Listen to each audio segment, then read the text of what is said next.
Welcome to CC Gurukul Lectures. In the ongoing series of outcome-based education, this part of my lecture will be dedicated on the NAAC registration process. IIQA, that is the Institutional Information on Quality Assurance, has to be prepared on the portal and it has all the important information for the institution to be accredited. This is like a dashboard for an institution. In the earlier accreditation process, that is the letter of intent and the institutional eligibility together. Now in the present revised accreditation framework, we call it as IIQA.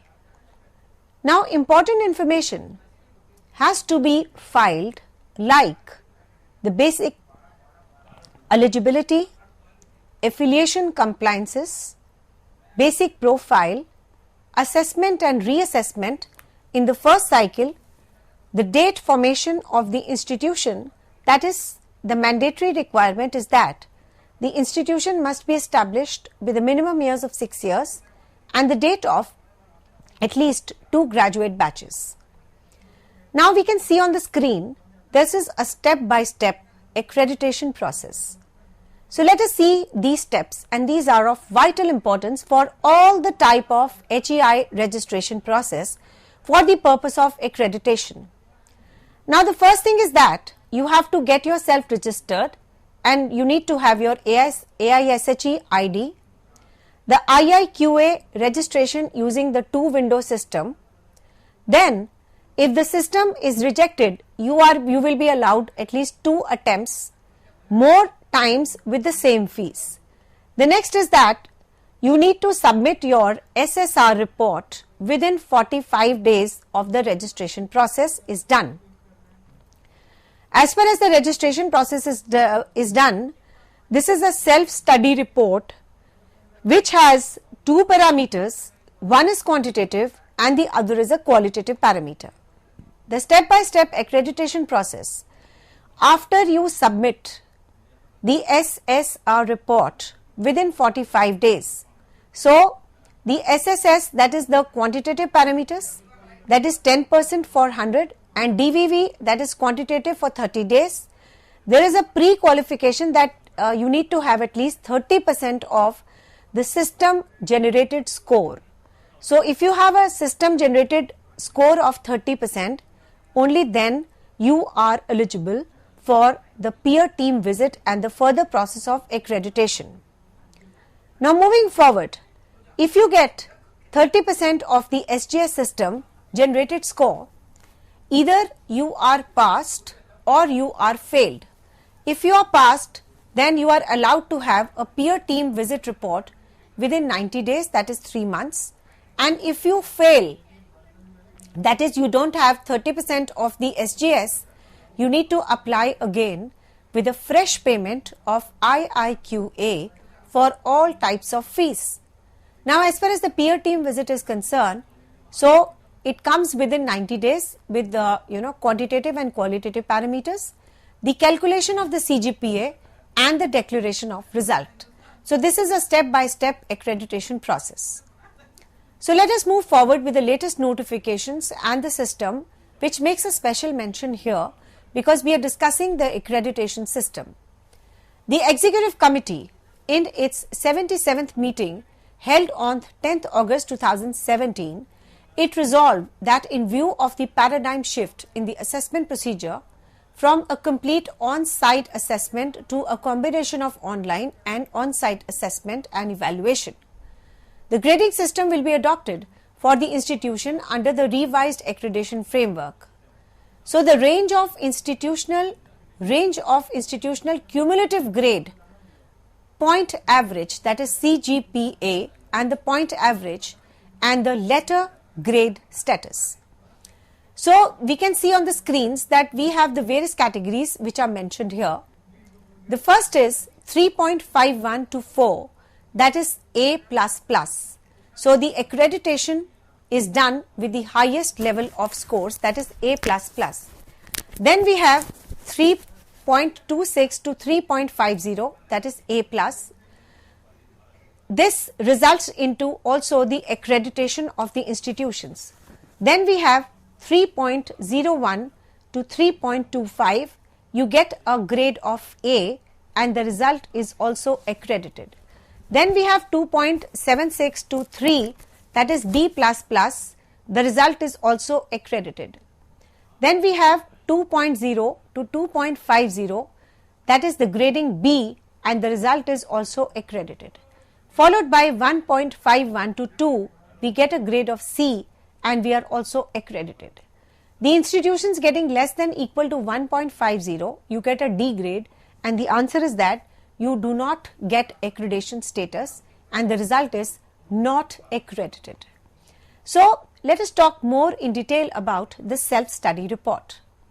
The institutions can start filling the SSR information once the institution is able to log in the portal and after you receive an email from the admin NAAC. Institutions will start uploading the information once the IIQA is accepted by NAAC and the institution has to upload within 30 days of the email and the acceptance of IIQA.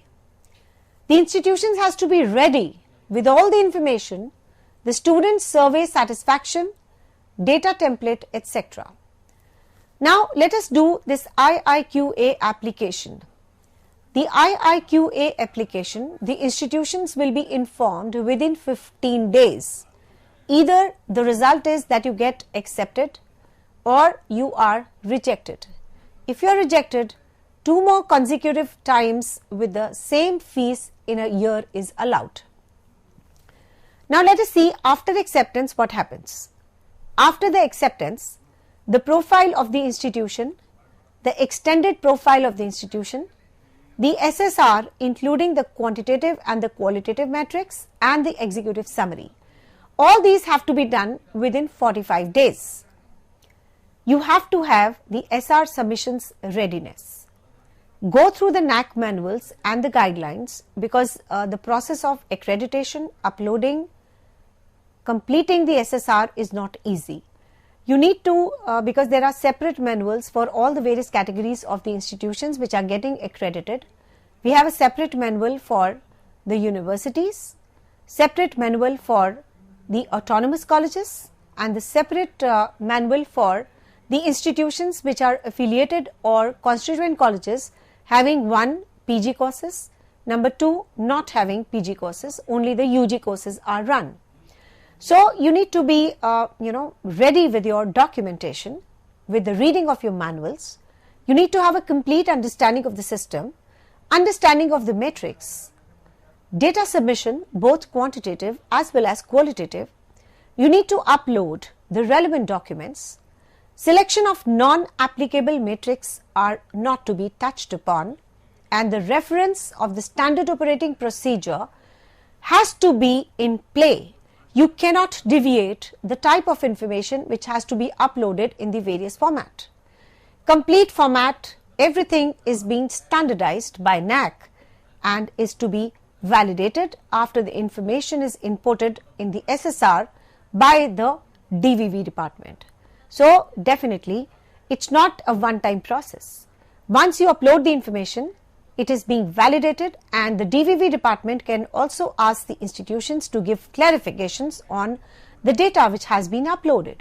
So, you need to introduce a system called a system generated score with a combination of online evaluation, that is 65.2%, and the peer team judgment about 34.8%.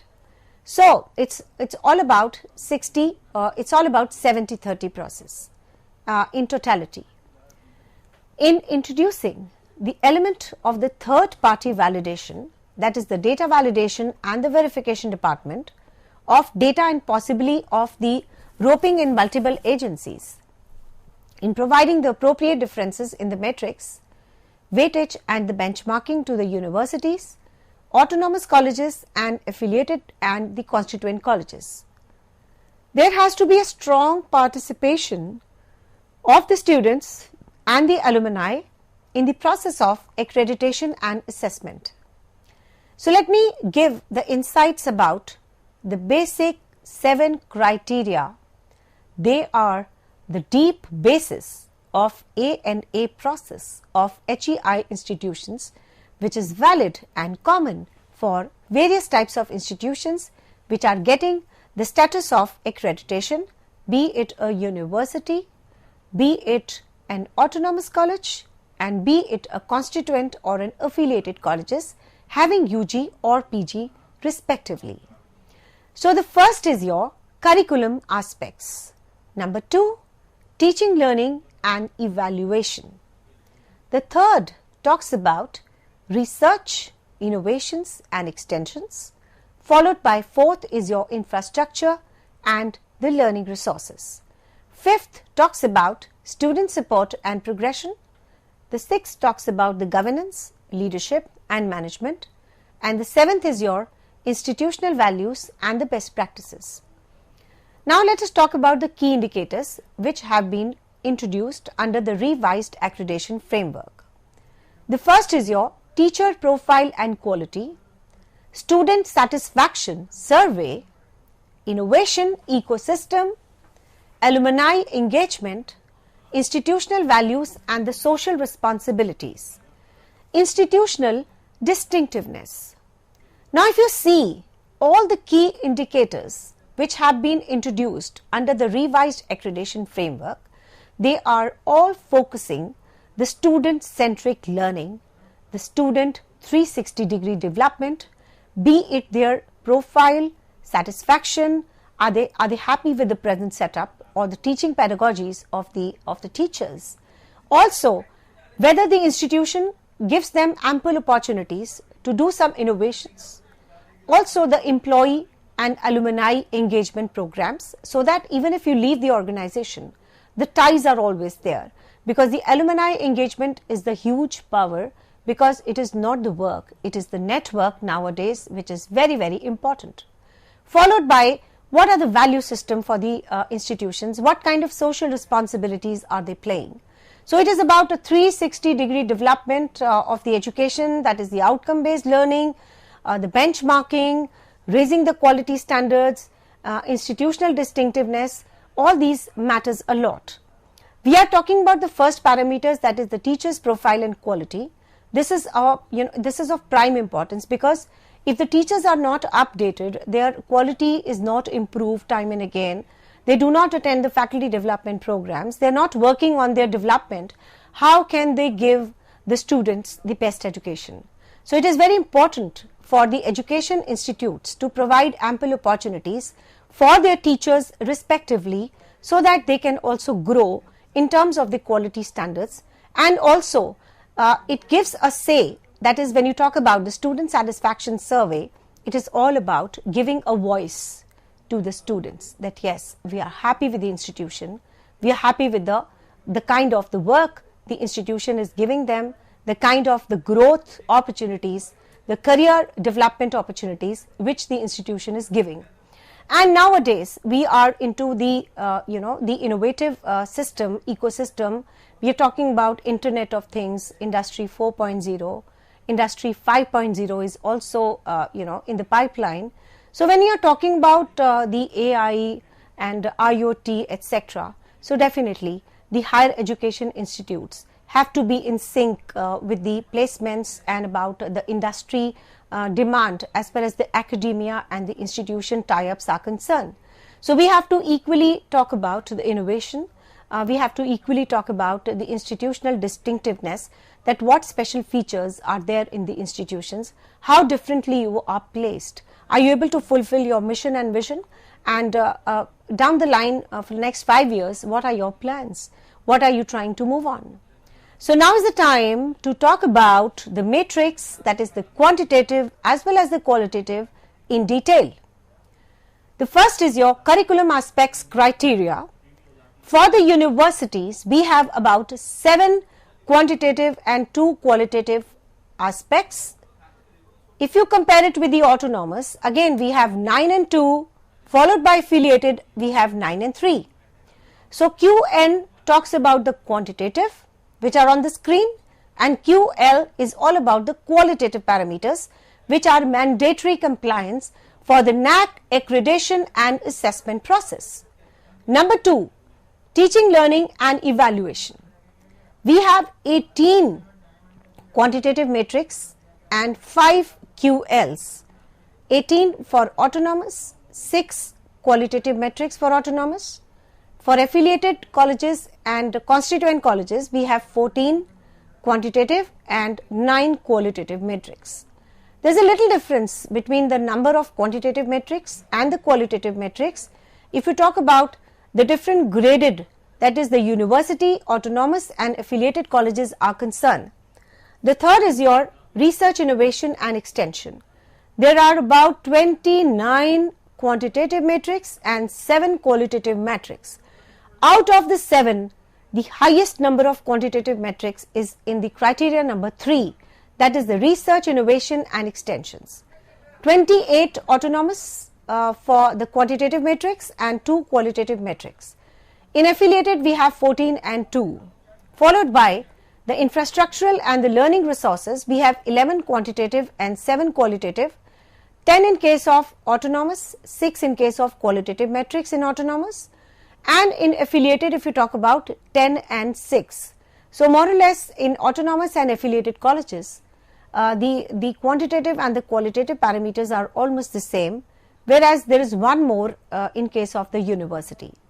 So let us talk about the 5, 6 and 7 criteria and what matrix it has as far as the qualitative and the quantitative parameters are concerned.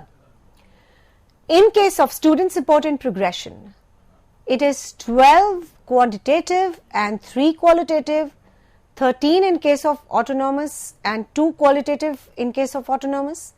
In affiliated and constituent colleges, it is 13 and 2. The next is your governance, leadership and management. There are 7 quantitative parameters and 12 quantitative parameters in case of university, 7 and 12 in case of autonomous and 8 and 10 in case of affiliated colleges. In case of institutional values and the best practices, we have 12 quantitative, 8 qualitative, 13 and 8 in case of autonomous and 13 and 8 in case of affiliated colleges. So all these parameters, they are exclusive of the student satisfaction survey.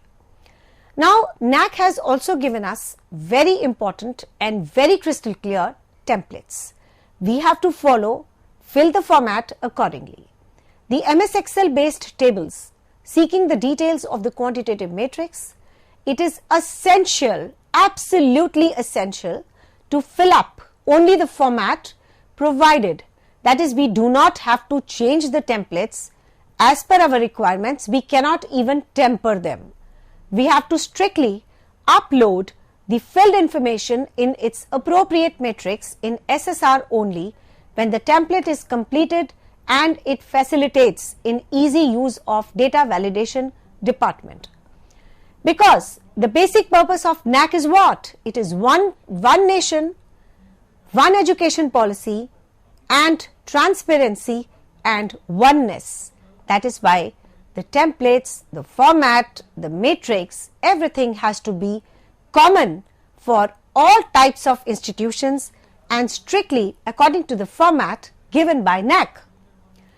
Now you have to also give the executive summary of the HEI, that is the Higher Education Institute.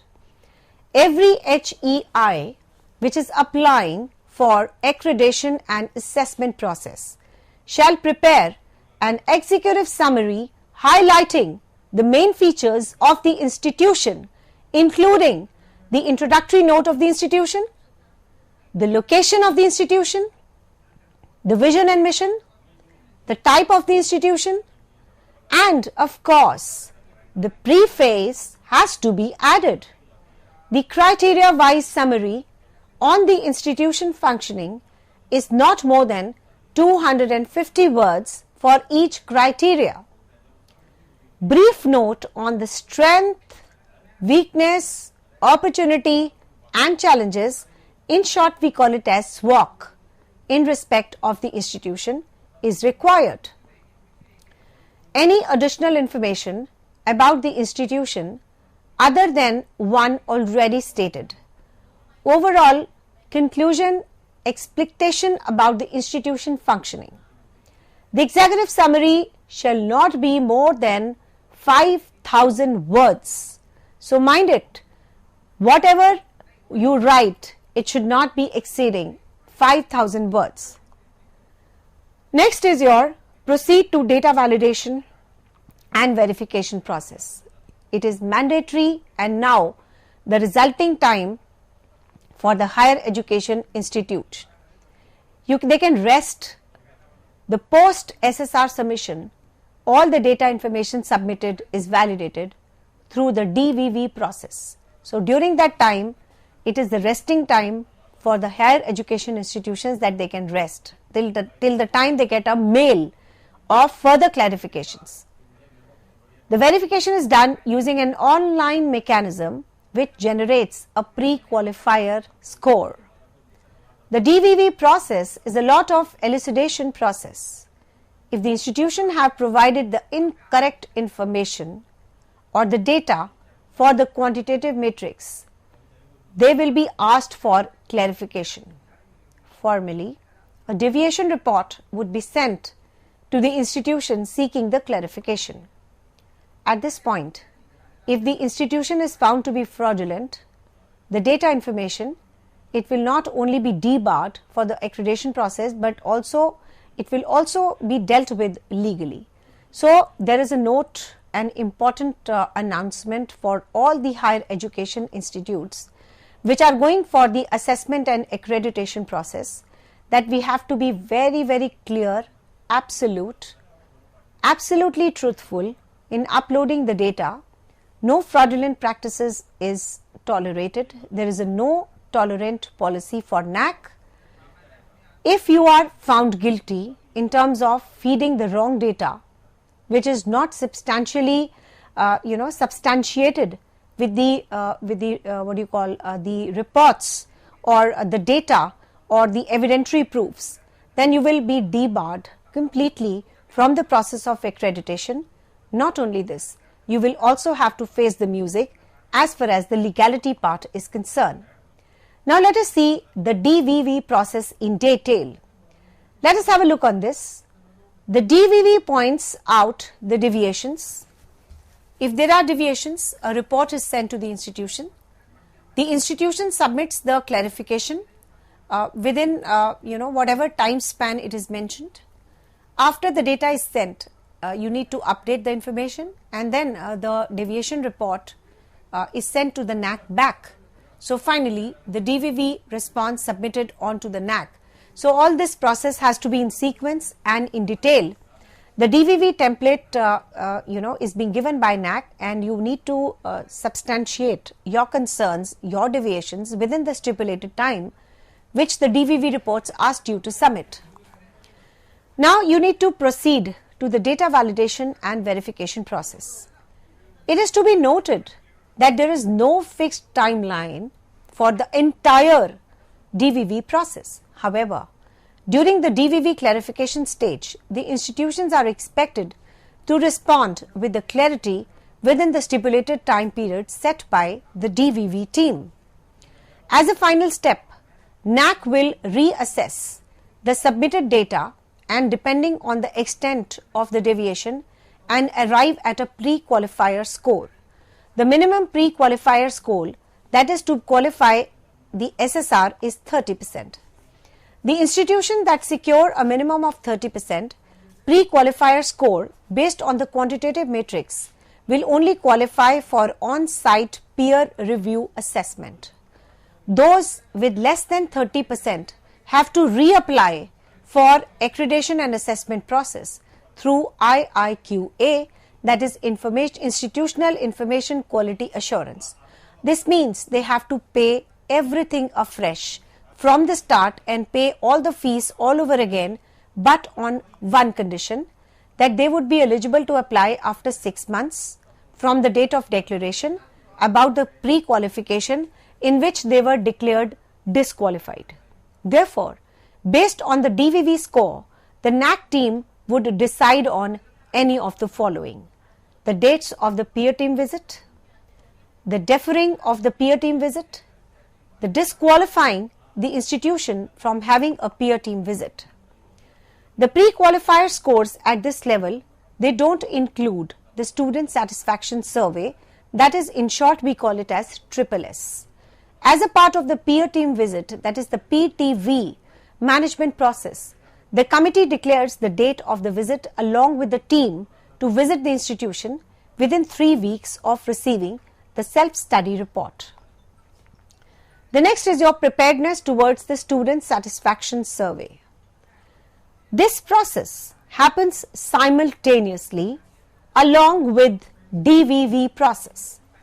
Complete the submission of the student data is done during the online submission of SSR. The student groups are one of the important stakeholders in the entire assessment, and the NAAC knows it too. Hence, this is one of the A&A crucial process. The advisor NAAC Bangalore, Mr. M. Shyamasundar, is one of the recent news claimed that the student satisfaction survey has been introduced for teaching, learning and evaluation, which will be of great help to upgrade the quality of the said sector. The start date and the end date are provided so as to complete the SSS in a stipulated period of time. So, the students provided are provided with the institutional ID. A link is sent to the NAAC about the detail of the student ID. The NAAC on their own, a link will be sent to the students.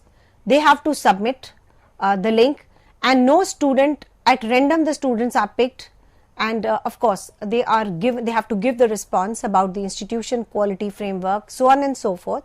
The students' alerts are also sent by NAAC, and there is a closing of the survey and then the calculation of the student survey results. So, the National Assessment and Accreditation Process Council has endeavored to conduct a student satisfaction survey, the results of which encompass the accreditation process. So, the SSS scores will be calculated as a part of overall CGPA. The student response are captured on the basis of the list provided by the higher education institutes. This is conducted directly to give an opportunity to the students to have their say in the quality improvement process. A link will be sent online for the survey to the email of the students provided by the institutions, and they have to fill a questionnaire on the basis of the Likert scale from 0 to 4. 0 is most unsatisfied and 4 is most satisfied.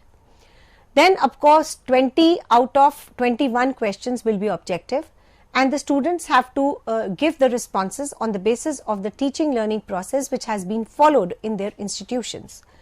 A stratified random student sample is chosen for the survey, and in the sample the student group is evenly mixed across different classes, across gender and the year of enrollment. So, in order to reach the desired level of responses, the SSS initiates the maximum of 2 survey attempts based on the different requirements. So, this is the student satisfaction survey, and it plays a vital role in the quality assessment and the upgradation of the standards of the higher education institutes in accreditation and assessment process initiated by NAAC.